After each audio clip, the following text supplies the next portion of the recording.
All right, good morning, boys and girls. It is Thursday? Thursday. All right, Thursday, April 16th. Today's chapters are really short, so I don't even think they're 10 pages. They are exactly like 11 pages, so this won't take very long. Yesterday we were seeing how Pam was interacting with Eddie on the football field, and how Alice was kind of realizing that maybe she's just trying to save her dad's memory, and what would happen if he actually did come back, and what would happen even if Eddie and Alice were finding a home and making a home in Rainbow with their friends. So let's see what happens next. Chapter 17. I waved my arms in the air to get Eddie's attention as I yelled to Pam, "I have to go back to the cemetery." "What?" Pam yelled back. "The cemetery. I need to go now." Pam walked over to me. "Did you say y'all want to go to the cemetery now? Why y'all want to go there?" "It's another letter. There's a bench in the cemetery where Daddy sat with Mama and they had their first kiss. I need to go find it and bring back something from there to show to Daddy to remind him." "What's your hurry?" Pam said. I didn't want to tell Pam that I couldn't picture Daddy anymore. I couldn't bring myself to say it out loud that I was forgetting him. My heart was beating louder as I climbed down from the bleachers. Still, I heard Pam's voice loud and clear. "Don't you think your daddy would have come if he wanted to?" I walked over to her, my face feeling hot with every word. How could she say that? Her daddy's home all the time. What does she know about how it feels to forget your own daddy? You can't understand. This will work. My daddy just needs to be reminded how he used to feel, and it has to be soon. By now, Eddie was waiting for me to interpret what we were saying, but I couldn't stop long enough to sign. I turned and started running to the cemetery like my life depended upon it. When I got to the big iron gate, I stopped dead in my tracks.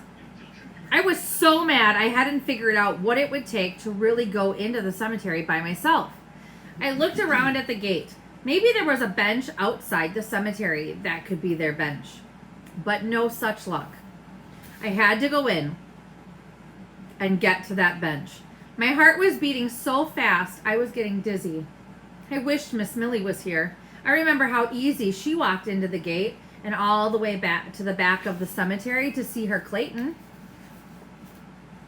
I put one foot in front of the other and went inside the gate. Then I heard something. It was a crunching noise. Something was moving, and it was getting closer to me. Right then, a shadow fell over me and I screamed. "What you screaming for?" a bicycle rider asked me. But it wasn't just any rider. It was one of those McHale brothers, the younger one. "I wasn't screaming," I answered.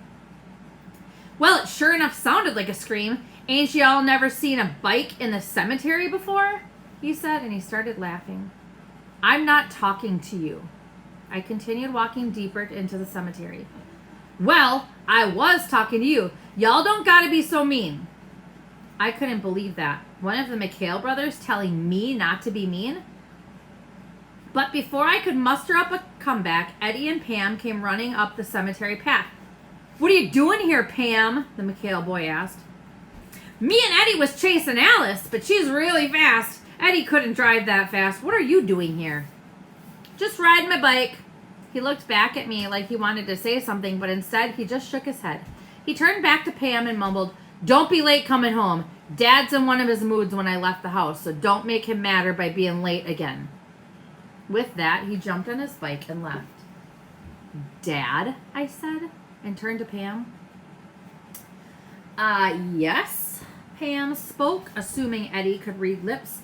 "That is my brother." Eddie nodded like it all made sense. "So if he's your brother, that would make you a McHale." "Yep, Pamela Lynn McHale at your service." And she bowed. "But,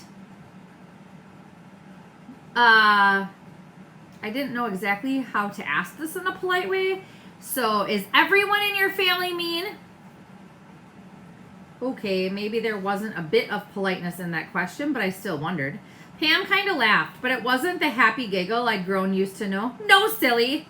Now, my daddy, he gets really mad sometimes. He can be really mean. Mama says he's just like under a lot of pressure looking for a job. And my oldest brother tries to be like daddy. But my other brother, the one who just left here, he is nice. He is real nice. I remembered Miss Millie telling me about the McHale's daddy not wanting black people in the neighborhood. So I had to agree with Pam that her daddy could be mean. But I wasn't ready to agree with her about even one of her brothers being nice. But just as I opened my mouth to say so, I saw it. It was a bench, nestled under the big oak tree in the middle of the cemetery. It had to be Mama and Daddy's bench. And I walked over to it and I ran my fingers over the roughness of the wrought iron bench where Daddy and Mama had their first kiss. I sat down and pulled out another letter in my pocket and I read it out loud. A cemetery's bench was never meant for this, but under that old oak tree, we shared our first kiss. Eddie read over my shoulder and then put his finger next to his nose with a twisting motion, the sign for boring, before picking up his plate and driving around on the paths. Pam sat next to me and smiled at the words. That's one of my favorite poems. Does your daddy still write poems?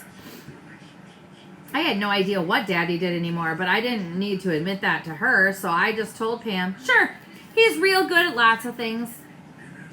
I would have liked to tell Pam all the things Daddy was good at, helping me with my math homework, teaching Eddie to tie his shoes, or me to play checkers or tell jokes.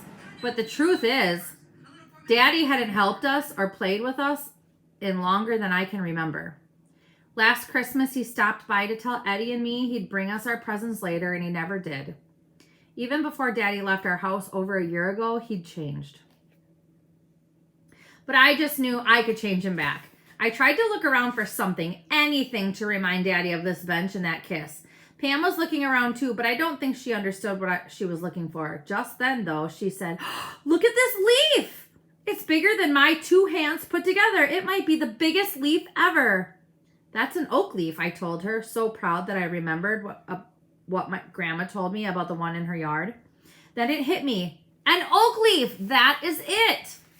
That's what, Pam said, looking all confused. Mom and Daddy sat under this very oak tree to have their first kiss. So what better thing to remind Daddy of that kiss and those feelings than a big oak leaf from the tree? Pam, you're a genius! Pam lit up with one of those big smiles that overtook her whole face. She even puffed out her chest a little bit.